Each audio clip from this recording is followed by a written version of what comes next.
ब्रह्ममुरारिसुरार्चितलिङ्गं निर्मलभासितशोभितलिङ्गम्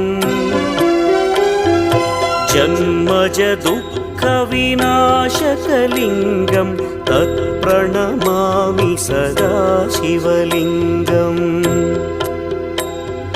देवमुनिप्रवरार्चितलिङ्गं कामदहन करुणाकरलिङ्गम् रावणदर्पविनाशकलिङ्गं तत्प्रणमामि सदा शिवलिङ्गम्